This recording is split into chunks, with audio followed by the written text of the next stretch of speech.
अच्छा, last forecast में ये क्लियरली बताया था यहाँ से। हम यहाँ थे, इस पर्टिकुलर पॉइंट पे थे हम, इस पर्टिकुलर पॉइंट पे। तो इस हेड एंड शोल्डर का ब्रेकआउट एक्सपेक्टेड था, फुल लाइन लगा के एक्सपेक्टेड था, क्योंकि मार्केट ने ये पर्टिकुलर स्ट्रक्चर रिपीट करने की कोशिश की थी।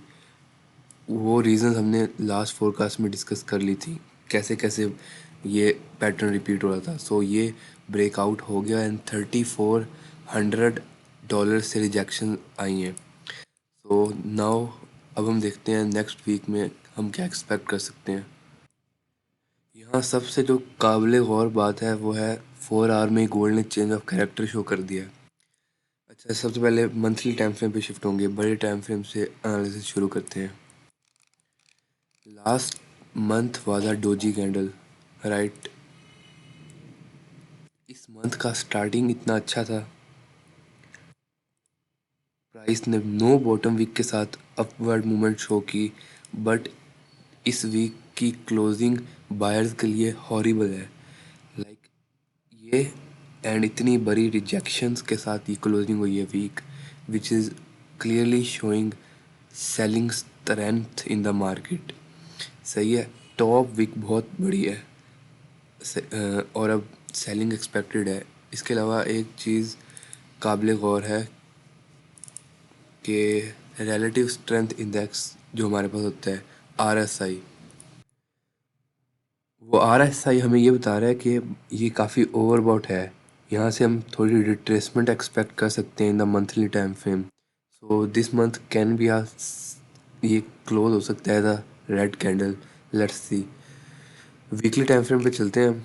ये RSI हमें वीकली टाइम फ्रेम पे भी तकरीबन ओवरबॉट था, रिट्रेस करता हुआ नज़र आ रहा है। वीकली टाइम फ्रेम में सबसे एक इम्पॉर्टेंट बात क्या है वो मैं बताता हूँ। सबसे इम्पोर्टेंट बात यह है कि यहाँ ऊपर कैंडल्स के लिक्विडेशंस जमा हो रही थी। सही है, लिक्विडेशंस जमा हो रही थी। इस कैंडल ने क्या किया, सारी लिक्विडिटी हंट कर ली, स्टॉप लॉसेस हंट कर लिए। अब now market is free to move to the down side. Like अब सारी लिक्विडिटी स्वीप हो चुकी है, अब इसे डाउन साइड पर ना क्लियर रेंज है, तो ये ज़्यादा एक्सपेक्टेड चांसेस हैं कि डाउन साइड की तरफ मूवमेंट हो। अब अपनी एंट्रीज वगैरह डेली टाइम फ्रेम और 4 आवर पे चल के देखते हैं। वीकली टाइम फ्रेम पे एक और दफ़ा शिफ्ट होते हैं, एक चीज़ काबिल गौर है। हाँ, ये देखें, when price made it's high, RSI made it's high. When price made it's high, RSI failed to meet its high, which is a bearish divergence। सही है, ये भी हमें बता रही है कि सेलिंग आ सकती है मार्केट में। तो इतने ज़्यादा कन्फ्लुएंसेस जब ऐड हो जाएं तो फेवर मिलती है उस पॉइंट ऑफ व्यू को। अब ये है गोल्ड का डेली चार्ट। डेली चार्ट पे जो सबसे इम्पोर्टेंट बात है वो ये है, यहाँ से ये ट्रेंड लाइन था। अब यहाँ इस गोल्ड के पास दो चांसेस थे, मतलब कि एक ये मोमेंट हो सकती कि एक बड़ा ब्रेकआउट आता, इसको ना ये बड़ा ब्रेकआउट आ जाता, विच ये जो इसे ऑल टाइम हाई तक लेके जा सकता था।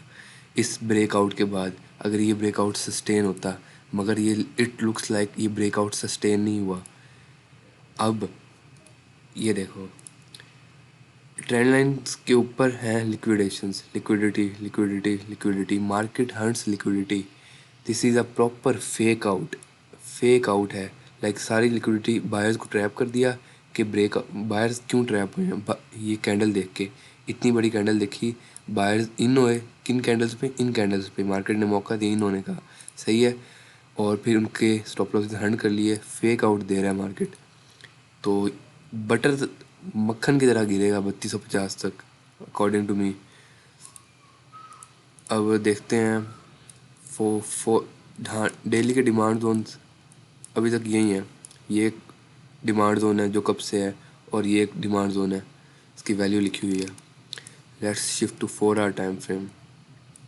अच्छा, 4 आवर टाइम फ्रेम में हाँ, लास्ट वीक ना गैप अप हुई थी मार्केट, तो समवेयर अराउंड 3294 आई गेस, हाँ 23300 तक एक गैप है, वो मार्केट फिल करने आएगी, which is a 90% of probability जिस हिसाब से आ रही है मार्केट। और 4 आवर टाइम फ्रेम की सबसे इम्पोर्टेंट बात क्या है, लेट मी शो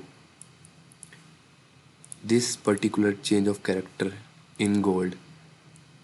इसका मतलब है कि गोल्ड सेलिंग साइड की तरफ 4 आवर टाइम फ्रेम में शिफ्ट हो गया है। अब हमें गोल्ड में सेलिंग तलाश करनी है। एक मेन बात नोटिस की है यहाँ, ये हेड एंड शोल्डर पैटर्न्स बड़े बना रहा है, ये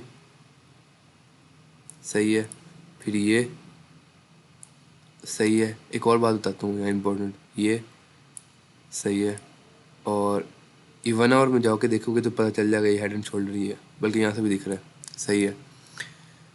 this head and shoulder led to the breakout to the upside, this particular head and shoulder led to the breakout to the upside. मगर ये हेड एंड शोल्डर ये फेल हुआ था, ये इसे नीचे मूव नहीं करा पाया, सही है, बात आ गई। अब देख, इस ब्रेक डाउन में है स्ट्रेंथ कि ये इसे यहाँ तक ला सके, इस ब्रेक डाउन में काफ़ी स्ट्रेंथ है। सो ये पैटर्न काफ़ी फॉर्म हो रहे हैं मार्केट में। 4 आवर में हो गया है चेंज ऑफ कैरेक्टर। अब according to the break down retest we are gonna plan a shot here, smooth shot to easy target है, इजी 3250 1:4.5 ट्रेड। इसके अलावा ये देखते हैं कि फिब आ रहे हैं यहाँ, हाँ 0.5 फिबोनाची रिट्रेसमेंट भी होगी यहाँ, फेयर वैल्यू गैप है, ब्रेक डाउन रिटेस्ट हो जाएगा। और मेन बात कि यहीं से चेंज ऑफ करेक्टर हुआ है तो हायर चांसेस हैं। इसके अलावा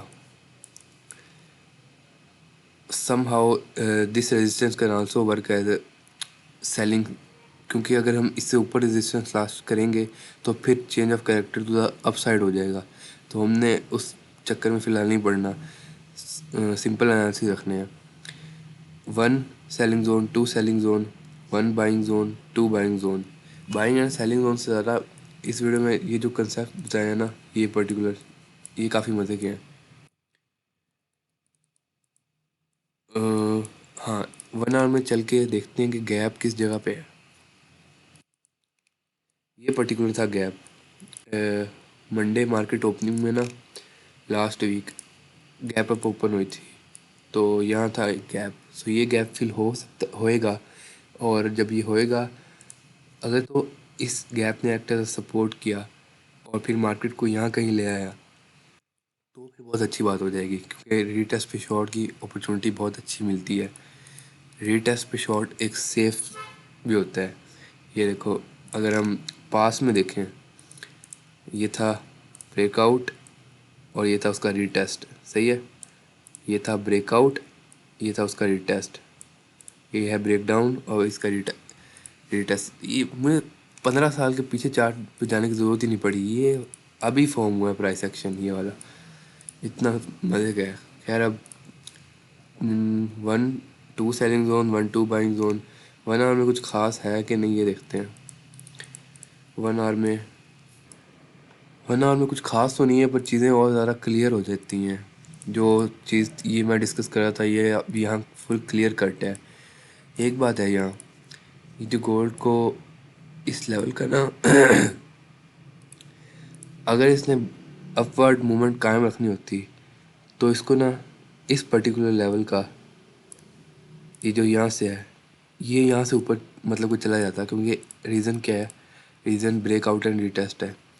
काफ़ी बार हुआ है यहाँ मार्केट में, मगर इसने नहीं रखी। तो मैं एक चीज़ क्लियरली यहाँ लिख दूँ, एक मिनट, एक चीज़ यहाँ लिख दूँ मैं, we are expecting gold to give downside movements in next week, ये बात मेरी यहाँ नोटेड है, सही है।